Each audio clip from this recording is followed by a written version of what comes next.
Para quem acompanha fielmente a liturgia todos os dias, nós estamos no ano A e estamos lendo o Evangelho de Mateus. E Mateus ele tem um jeito diferente de anunciar os fatos. Então ele pega um grande discurso de Jesus, como nós já lemos no capítulo 5, 6 e 7, que é o Sermão da Montanha, e depois ele coloca Jesus aplicando na vida esses fatos. Então coloca Jesus andando por Jerusalém, Cafarnaum, enfim, e realizando aquilo que ele falou. É o que está acontecendo no capítulo 8 e 9. Nós já lemos o capítulo 8 e hoje estamos começando o capítulo 9 de São Mateus. E depois do capítulo 9 nós vamos entrar num outro grande sermão, o Sermão da Missão, e depois mais atos de Jesus. É assim que São Mateus compõe o seu Evangelho. E hoje ele nos relata um dos fatos muito importantes, que foi justamente aquilo que Jesus ensinou no Sermão da Montanha.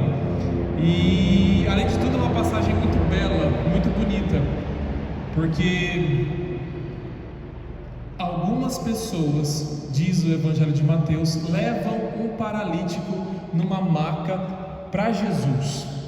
São Marcos, que já coloca esse relato no capítulo 2 do seu Evangelho, de tanta importância que ele encontra nisso. Ele diz que são 4 homens, esses que levam o paralítico até Jesus, e ainda entram com ele pelo telhado, porque a multidão era tanta que eles não conseguiam chegar até Jesus. Então dão um jeito de descer esse homem pelo telhado, que queriam que ele se encontrasse com Jesus. Até hoje assim às vezes é difícil, né? No meio das orações alguém dá passagem para a gente, né? Às vezes a gente quer rezar, quer chegar perto e não consegue. Até para rezar encontra dificuldade. Tem as pessoas que não deixam, né? Não deixam chegar, não deixam passar. Outro dia eu escutei uma história de um homem que ele falou assim, tinha acontecido alguma coisa lá, tinha uma multidão de gente, e ele falou assim: mas eu vou saber o que está acontecendo ali, eu vou chegar lá. E ele pega e viu que foi um acidente, e ele começa a passar, e ele pega e começa passando e falando assim: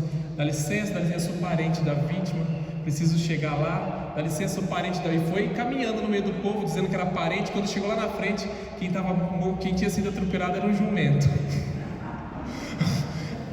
Mas enfim, isso para dizer quão é difícil às vezes nós, até mesmo para rezar, encontramos obstáculos.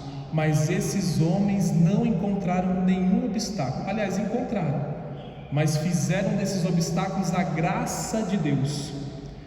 E eles levam, e que grande segredo, que grande mistério de amor e de milagre é isso. É essa capacidade que nós temos de levar o outro até Deus. Aquele paralítico não tinha condições. Primeiro, porque não andava. E segundo, porque o coração dele estava duro, endurecido, já não acreditava mais, já tinha se habituado a viver daquela maneira. E isso se revela nas palavras de Jesus.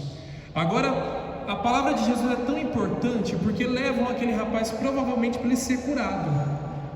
E Jesus diz assim: calma, filho, os seus pecados estão perdoados. E todo mundo estranha. Mas como assim? Esse homem está doido?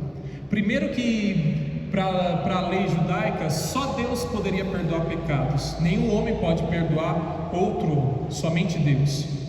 Então primeiro que eles estranham isso, mas estranham mais o fato de Jesus dizer para aquele homem: teus pecados estão perdoados. Como assim? O que Jesus enxergou naquele homem? Aliás, isso é muito bonito em todas as perguntas de Jesus, né? Quando chega o cego gritando na beira do caminho: filho, o que tu queres? Padre Léo falava muito disso, né, das perguntas de Jesus, né? Aquele coxo na beira da piscina de Betesda: pois não, o que o senhor quer? Parece até cômico, né, as perguntas de Jesus, quando as pessoas vão com um problema e ele finge que não está sabendo do problema da pessoa. Mas é porque Jesus sabia de uma coisa, e que hoje, graças a Deus, que só com o advento da psicologia moderna, hoje nós conseguimos compreender isso que Jesus fez, que é uma verdade muito profunda.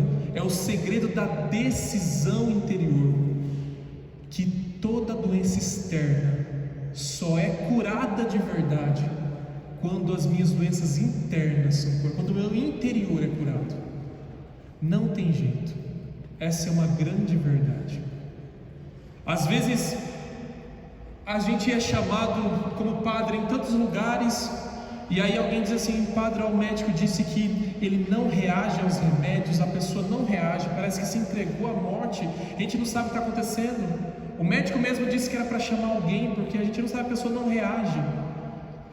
E aí você vai lá e faz uma oração e diz no ouvido da pessoa assim: olha, não tem problema, você está sendo perdoado agora.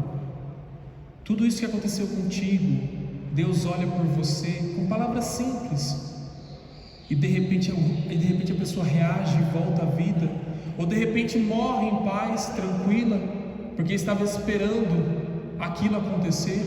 Ou então mesmo, aliás, a ciência já comprova isso, né? Tem pessoas que não se curam de doenças. Vai lá, toma o remédio, dali a pouco, uma semana, tá a pessoa com a doença de novo. E às vezes pergunta: mas o que está acontecendo? Por que os remédios não estão fazendo efeito? E aí quando a pessoa descobre isso, o segredo da decisão interior, da força interior, de dizer que dentro de mim existe algo que precisa ser mudado, quando ela descobre isso profundamente, então ela muda de vida e pronto, a doença deixa ela. Que grande ensinamento Jesus já naquela época nos dava sobre a nossa vida interior. Isso é muito importante.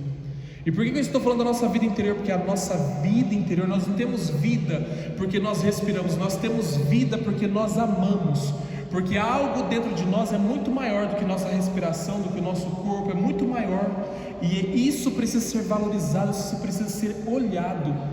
No final do evangelho de hoje, alguém diz assim: louvado seja Deus, porque permitiu que os homens perdoassem pecados. E eu também hoje faço o mesmo louvor a Deus, dessas mesmas pessoas que falaram: olha, louvado seja Deus por isso. E é verdade, às vezes a pessoa vem na confissão com o padre e ela vem pesada, e ela chega ali, e ali ela descarrega tudo que está no interior dela, porque está tudo desorganizado, tudo ferido, tudo machucado. E depois que o padre dá a absolvição nos pecados, ela diz assim: padre, olha que interessante, parece que eu estou sentindo uma sensação de que eu estou levitando, porque o pecado paralisa a gente, deixa a gente numa pá de honra.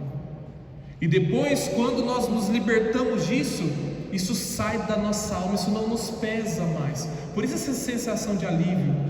Quantas pessoas que vêm na confissão depois que confessam têm uma crise de tosse? E isso é muito comum, é normal. E a pessoa não tem nada, não tem gripe, não tem nada, mas é uma manifestação de que algo está saindo de dentro. O físico reflete que algo está saindo de dentro e que agora ela está mais leve para prosseguir na vida. Como é importante o sacramento da confissão. Há uma pesquisa nos Estados Unidos que pediram autorização para a igreja e colocaram aparelhos na cabeça das pessoas, fizeram tomografia antes e depois da confissão. Então antes, eles na verdade queriam medir na hora da confissão, mas a igreja não permite isso, porque pecado é confidencial. Mas eles fizeram antes e depois. Antes a pessoa estava com várias manchas no cérebro, e depois que ela saiu da confissão, o cérebro brilhava como luz, limpo, tinha clareado. Como é importante fazer esse trabalho interior em nós e valorizar esse trabalho que há tanto é desvalorizado. Porque hoje em dia existe uma crença de que só importa as nossas próprias forças. Só importa é o que eu penso, o que eu acho, o que eu sinto. Isso que é importante. Isso não resolve nada. O exemplo bonito desse homem, de que outras pessoas o ajudaram no momento que não podia. E muitas vezes na vida, e até mesmo, e é todos nós, eu mesmo como padre, se eu não faço direção espiritual, se eu não faço a minha confissão, vivo pior do que bicho. Todos nós precisamos disso.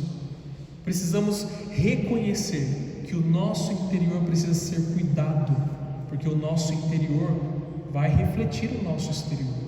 Sempre é assim que acontece. E a palavra de Deus confirma isso em todos os atos de Jesus. É difícil alguém que não chega perto de Jesus. Jesus diz assim: seus pecados estão perdoados. E dali se desenrola a cura do coração, cura física, cura da alma, tantas curas. E conosco também é assim. Quando nós organizamos as coisas aqui dentro, fora de nós as coisas tendem a ser mais organizadas também. Por isso, se você precisa, faz tempo que não faz isso, faça uma faxina interior. Aproveite a quarentena. Talvez agora não dá para confessar, os padres não estão confessando, mas você tem uma arma poderosa de confessar para Deus, de fazer a sua oração, de olhar dentro de você e falar assim: olha, isso aqui ficou encostado dentro de mim, eu não dei tanta atenção, e agora parece que vivo com um peso muito grande na minha alma. Aproveita esse momento em que talvez nós temos mais tempos para nos recolhermos, e faça realmente uma libertação do seu interior. Num instante de silêncio, apresentando sua vida a Deus, deixe com que o Pai de amor e de misericórdia, que nos acolhe como acolheu o Filho pródigo, também nos acolha, para que todo esse desgaste interior, que muitas vezes nós sentimos, esse peso interior, essa falta de paz no coração, que tudo isso desapareça, seja acolhido por Deus, lavado, purificado pelo sangue de nosso Senhor Jesus Cristo.